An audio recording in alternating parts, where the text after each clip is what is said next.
Located in the southwest corner of the Flathead Indian Reservation, the town of Dixon, Montana is more than 20 miles from the nearest grocery store, which qualifies it as a food desert.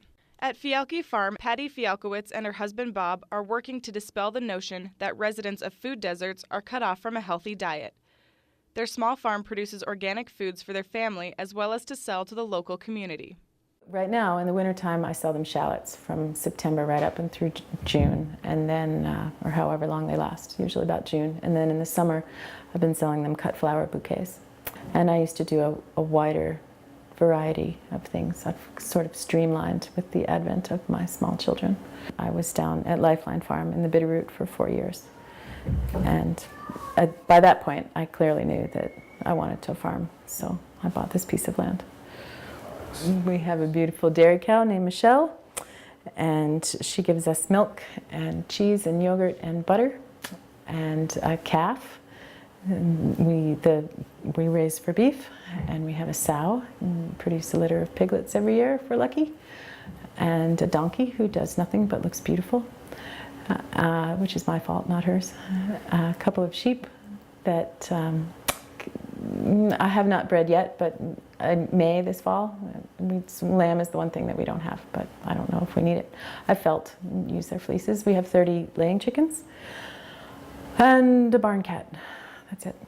All the stuff that we grow on this farm is completely without any synthetic chemicals, pesticides, additives, herbicides.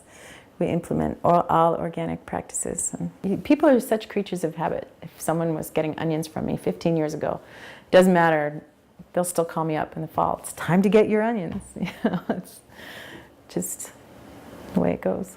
We certainly do produce a lot of food, and I can and freeze stuff, and I'm pretty conscious about what we consume, but I've never felt like I was in a food desert. I don't milk a cow because I live 45 minutes from a store.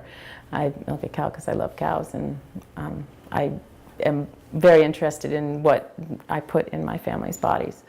Fialkowitz produces much of the food her family consumes, yet still finds it necessary to grocery shop in Missoula every 2 weeks while delivering produce to the local organic grocery. She uses those deliveries as a chance to also pick up on essential items she cannot grow herself. Planning what she needs on these trips is essential, both because of the distance and the complication 3 young children add to the mix. Make a good list. No, don't forget anything, certainly when you go. I'm pretty conscious of making sure we have everything so we don't have to make extra trips. I try and buy as much in bulk as I can. My husband's a little bit different. He buys packaged stuff to get the recipe off the back of the package, but I have cookbooks. Okay, well, let's see here for a second. I would say that the small children have as much an influence on my shopping habits as anything else, because it's pretty much hell to pack 3 kids in car seats and drive them an hour and then stuff them in a shopping cart. I couldn't fathom shopping every 2 or 3 days. You want to keep that to a real minimum. Right. And then once you get 3 kids in a shopping cart, there's not much room for food anyway. So that has as much an influence as anything else on shopping. Although when I was single, I didn't shop that much more. I probably ate out more, though. We don't eat out at all. We're cooking. We buy a lot of food, but we cook a lot. Pattie wishes more people paid closer attention to what they eat, but even in her remote community, she says she sees signs that her neighbors are becoming more aware of where their food comes from. Well, I do see walking up and down the blocks in town here, almost everybody has something growing in their yard in the summertime. A little patch of corn, 6 or 7 tomato plants. Everybody is growing something. Certainly that's just a drop in the bucket of what the average person consumes in a year, but it's the beginning of education. I mean, the local food movement is huge. Farmers markets are popping up all over the place. There's a little farmers market in our Lee right now. It's just started this year. As you know, the Missoula markets are giant, and people come from very far away to shop there. But I think people are really learning, and rightfully so, being concerned about where their food comes from.